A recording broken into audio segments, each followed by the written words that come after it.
Hoshi! Alright, so hey, today I'm going to be talking about this brand new form of summoning introducing Yu-Gi-Oh! Arc V, the anime, and Yu-Gi-Oh! Duelist Advent, a new set that coming to the OCG as of April 19th. And we won't get this until August over here in the OCG. However, it's going to affect the game of Yu-Gi-Oh! In a drastic way. I'm going to tell you guys how it's going to do that right now. So Pendulum Summoning is going to consist of two monsters. It's going to center around these two monsters called Pendulum Monsters. And those two monsters are kind of like a hybrid between Spellcaster and Monsters. And that can seem a little confusing at first, but I'm going to get into that right now, how that's actually going to work. Now, as you can see right here on the field, we have two new slots called Pendulum Zones. And these are where the Pendulum Monsters are going to be placed when you want to Pendulum Summon.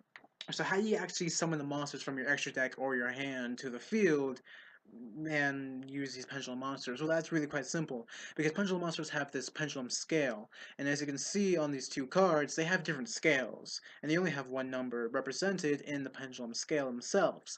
And you can find those scales represented with a red and blue diamond with a number right beside it. And that's really, really simple. It's because you can summon monsters in between these two scales, between 1 and 8. You can't summon monsters above 1 and 8, but you can summon monsters that scale between 2, 3, 4, 5, and 7, 6 and 7. I forgot how to count there for a minute. So you place these two monsters in the pendulum zone. You want to pendulum summon the monster? Well, fine. You can just do that during your main phase 1 and only once per that main phase. So that allows you to just swarm the field really, really fast and get out your Stardust Dragon, your Crimson Blader, your Colossal Fighter, your Leviathan Dragon, your Utopia, your whatever you want. And that's really, really cool. That's really, really easy, and that's really, really powerful.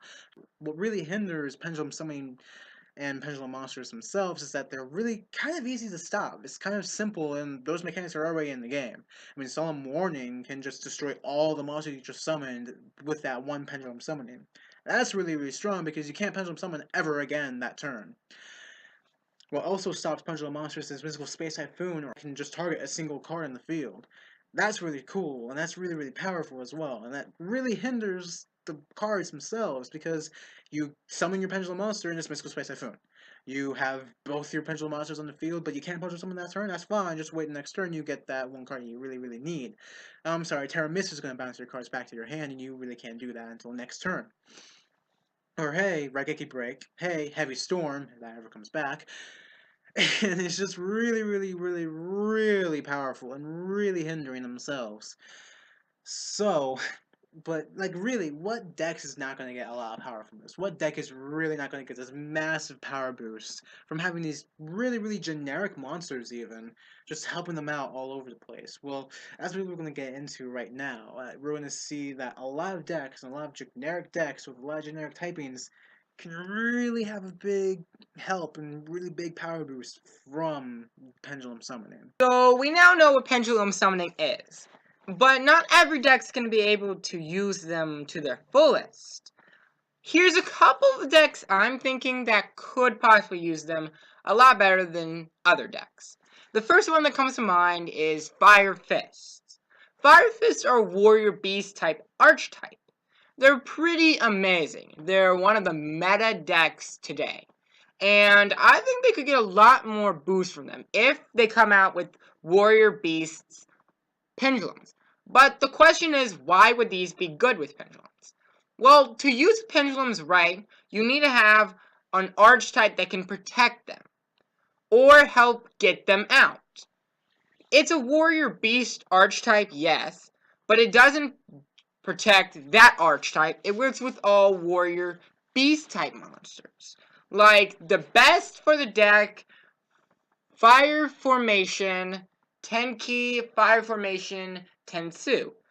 The next deck are the Unders. The Unders are a Thunder type archetype. They basically work around normal summoning anything but themselves. They've got a pretty good amount of support, like you've got Watts that could put in them, and you could just make them a lot better by getting these Thunder Pendulums, if they ever make them, in the deck to make them a lot better to get the deck faster. Another is the Spellcaster. One is Gagagas. Another is Spell Books. We're going to talk about Spell Books first. Why Spell Books? Well, the spellbook is a archetype that does. Spellbooks are basically spell cards, and they basically search out other spell books. They also help out other spellcasters as well. It's a very good archetype, I think, and it really does it a lot of justice. Another deck is the Beast. The Beast deck is really, there's one variant I know of, which is called Pon Poko Tantan. Those guys are level 2 beasts, so you only have a few monsters in the level ranking 2 you can go for, but very good amount. You can also have a synchro variant because there are a few tuners that are level 2. You could go a lot with all this stuff. There's a lot of support, a lot of monsters that do everything they can for beasts. So it's a really good deck. It gets your stuff done. And with all this, you have a lot of it going for it. The next deck with dragons. Why dragons? Because dragons have always been an archetype where they can get the job done. They can search, they can get rid of, they can summon. Putting Pendulum Dragons could just bring it back more. Could keep it going even more. So hey, thank you guys for watching our video. I'm sorry about that abrupt ending during the end, but hey, we are kind of new to this, and this is actually our very first video. So tell us what you guys like. Tell us how we can help, describe or even produce more videos for you guys. And we'll see you guys next time. Like, comment, and subscribe. Thanks.